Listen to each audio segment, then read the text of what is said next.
11. Naqueles dias eu abrirei os tesouros de bênçãos que estão nos céus, para que eu possa fazê-las descer sobre a terra, e sobre todos os trabalhos e labores do homem.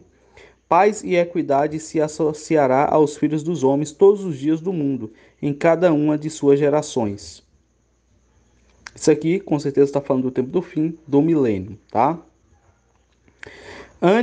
Enoque capítulo 12. Antes de todas essas coisas acontecerem, Enoque esteve escondido, e nenhum dos filhos dos homens sabia onde ele estava, onde ele havia estado e o que havia acontecido. Ele esteve totalmente engajado com os santos e com os sentinelas em seus dias. Eu, Enoque, fui abençoado pelo grande Senhor e Rei da paz. E eis que as sentinelas chamaram-me Enoque, o escriba. Então o Senhor disse-me: Enoque, escriba da retidão, vai e dize às sentinelas dos céus, os quais desertaram o alto céu e seu santo e eterno estado, os quais foram contaminados com mulheres, e fizeram como os filhos dos homens, tomando para si esposas, os quais têm sido grandemente corrompidos na terra, que na terra eles nunca obterão paz e remissão de pecados, pois eles não se regozijaram em sua descendência. Eles verão a matança dos seus bem-amados, lamentarão a destruição dos filhos e farão petição para sempre, mas não obterão misericórdia. Enoque capítulo 13.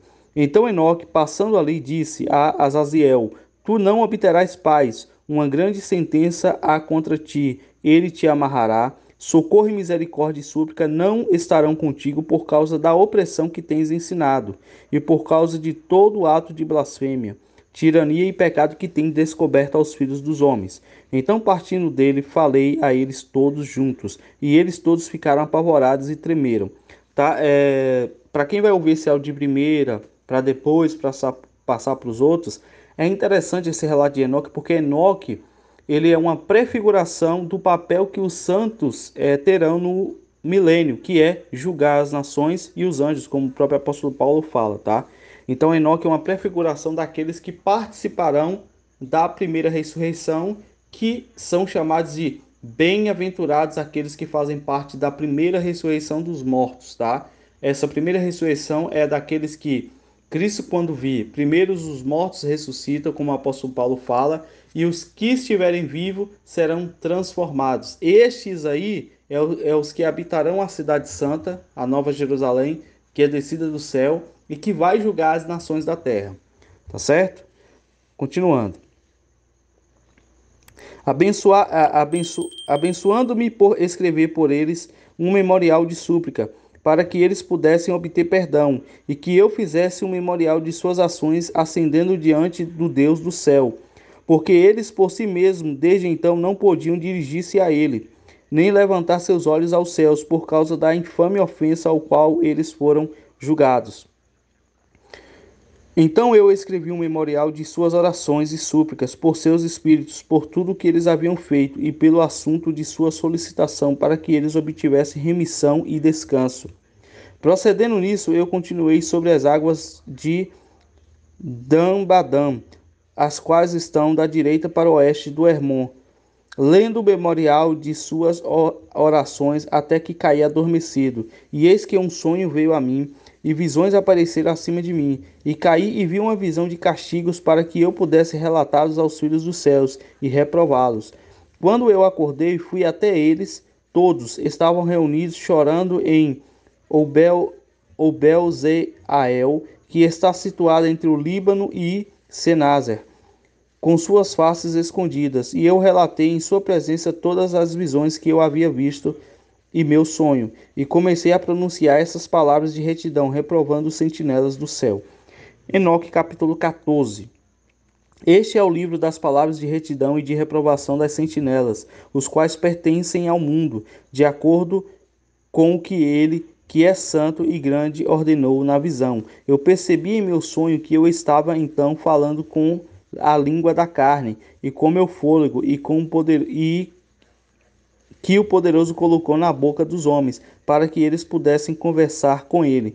Eu entendi com o coração, assim como ele havia criado e dado aos homens o poder de compreender a palavra de entendimento. Assim criou e deu a mim o poder de reprovar os sentinelas e a geração dos céus.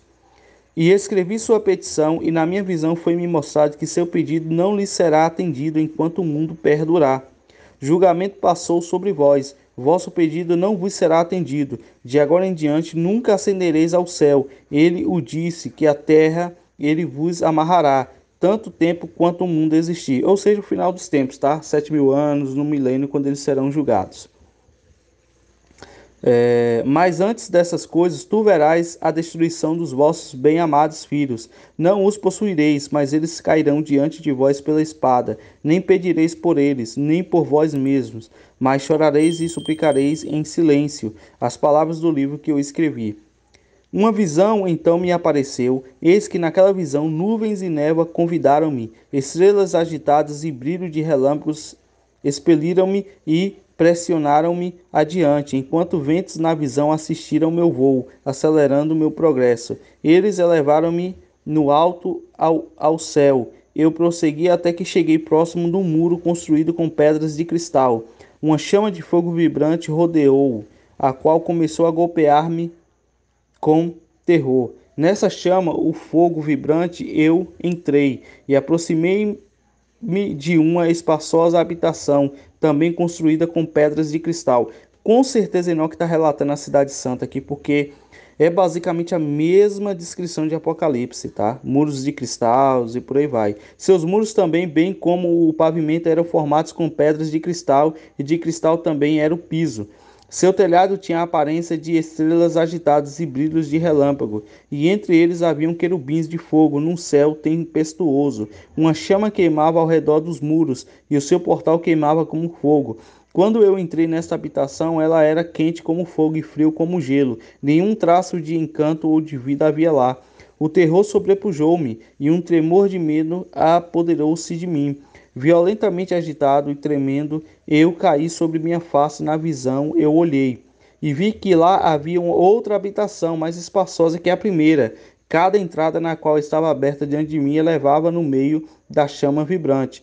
Tão grandemente superou em todos os pontos, em glória, em magnificência, em magnitude, que é impossível descrever-vos o esplendor ou a extensão dela. Seus pisos eram como fogo, acima havia relâmpagos e estrelas agitadas, enquanto o telhado exibia um fogo ardente. Eu examinei atentamente e vi que ele continha um trono exaltado, a aparência do qual era semelhante à da geada, enquanto que sua circunferência assemelhava-se à órbita do sol brilhante, e havia a voz de um querubim. Debaixo desse poderoso trono saíam rios de fogo flamejante. Olhar para ele foi impossível. Alguém grande em glória assentava-se sobre ele.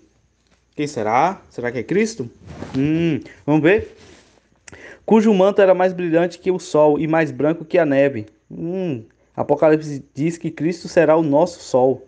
Nenhum anjo era capaz de penetrar para olhar sua face, o glorioso e fulgente. Não podia algum mortal vê-lo. Um fogo flamejante o rodeava. Também um fogo de grande extensão continuava a elevar-se diante dele, de modo que nenhum daqueles que estavam ao redor dele eram capazes de aproximar-se entre as miríades de miríades que estavam diante dele. Para ele, santa consulta era desnecessária. Contudo, o santificado que estava próximo dele não apartou-se dele nem de noite nem de dia, nem eram eles tirados diante dele.